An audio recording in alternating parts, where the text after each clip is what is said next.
Chapter 10 in our leadership book is what I'm talking about today, and that is leadership and diversity. And this is very important in today's day and age. So you got to manage diversity, understand cultural differences, fostering diversity, and the gender relationship gap.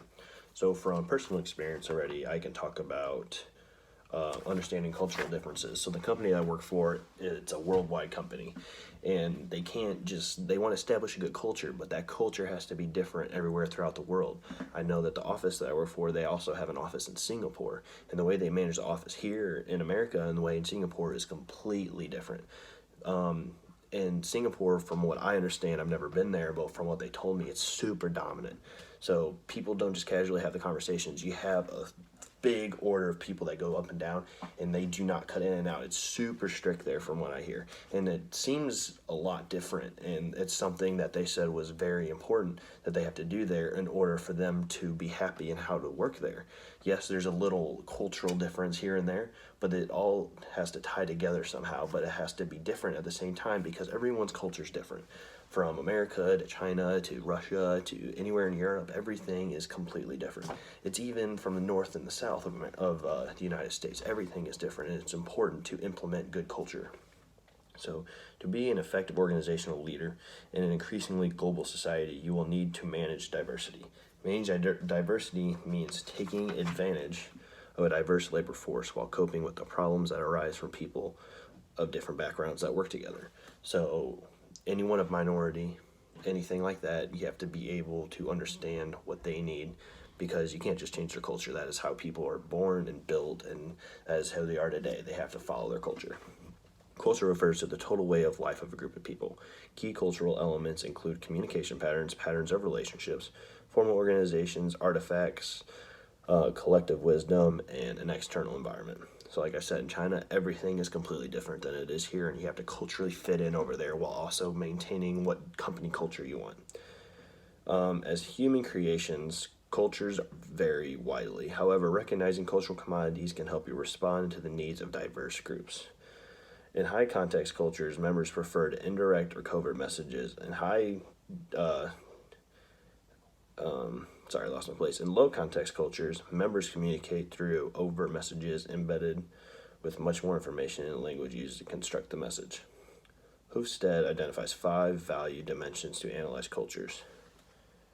That is, power distance, how societies deal with inequities, individualism, collectivism, the relative emphasis on the individual to group, masculinity and femininity, definition of difference of sex roles, uncertainty, avoidance, and long-term, short-term orientation. So these are all very important. The one that people don't think of about a lot or just don't or try to shove under the rug is maleism and femininity. Males and females are very different, and you have to treat them differently. The Globe studies produced as cultural classification system consisting of 9 dimensions: uncertainty, avoidance, power distance, collectivism 2, gender, I'm going to butcher this, egalitarianism, assertiveness, future orientation, and performance orientation, and also humane orientation. So these are all different classification systems consisting of 9 dimensions. This is how you bring cultures together. Successful leaders recognize and respond to cultural differences by adapting their behaviors to meet cultural expectations. They also strive for cultural synergy. So the good companies today, especially the ones that are worldwide, they have to change their culture throughout. The culture, if they want a good culture, they have to provide for people. You got to have what people want.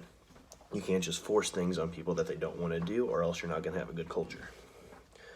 The benefits of fostering diversity include cost savings, improved resource acquisition and utilization, greater market share, better decision making, higher activity, and enhanced organizational performance.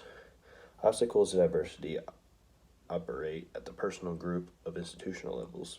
Individuals engage in prejudice, discrimination, stereotyping, perceptual flicks based on cultural differences. Organization-wide strategies that promote diversity include getting the buy-in followership, using data to drive diversity decisions, diversify education, and a logging system.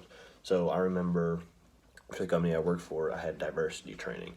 I had to train how to communicate with people in different countries because I was going to be on calls with them.